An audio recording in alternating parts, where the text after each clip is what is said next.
पाकिस्तान की अब वो स्ट्रेटेजिकल अहमियत नहीं रही जो अफगानिस्तान के ज़माने में थी, जब जनरल ज़ियाउल के डिक्टेटरशिप को उन्होंने जारी और सारी रखने, हत्ता के भुट्टो को फांसी चढ़ाने पर भी खामोशी इख्तियार रखी।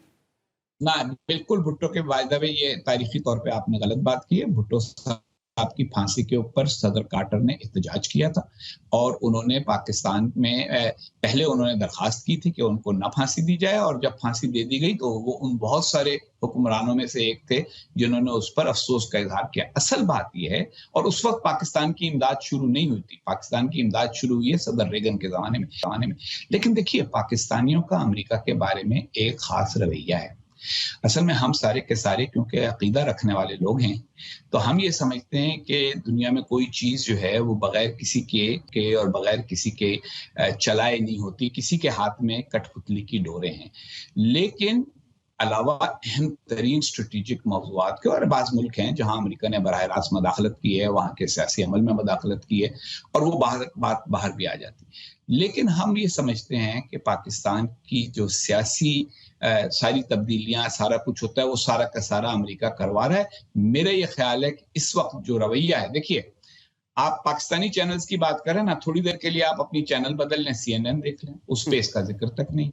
BBC देख लें, इस पर उसका जिक्र भी नहीं है। अमेरिका के किसी अखबार में इस हियरिंग के बारे में कुछ नहीं छपा। तो ये क्योंकि हमारे से मुताल्लिक थी, इसलिए हमें बहुत अहम लग रही है, और हमारे लिए उस लिहाज से अहम भी है।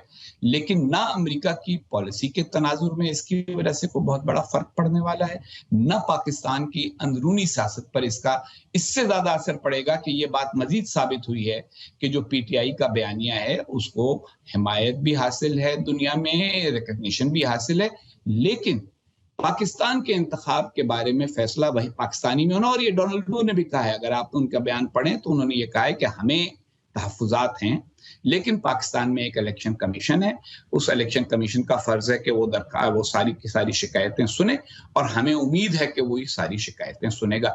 ऐसे ही बयान अमेरिका हर मुल्क के इंतखाब के बारे में देता है। कोई इलेक्शन ऐसा नहीं हुआ दुनिया में जिसके बाद अमेरिका ने यह कहा हो कि हमें तहफ़्फ़ुज़ात हैं, इन तहफ़्फ़ुज़ात की वजह से हम नई हुकूमत को तस्लीम नहीं करते।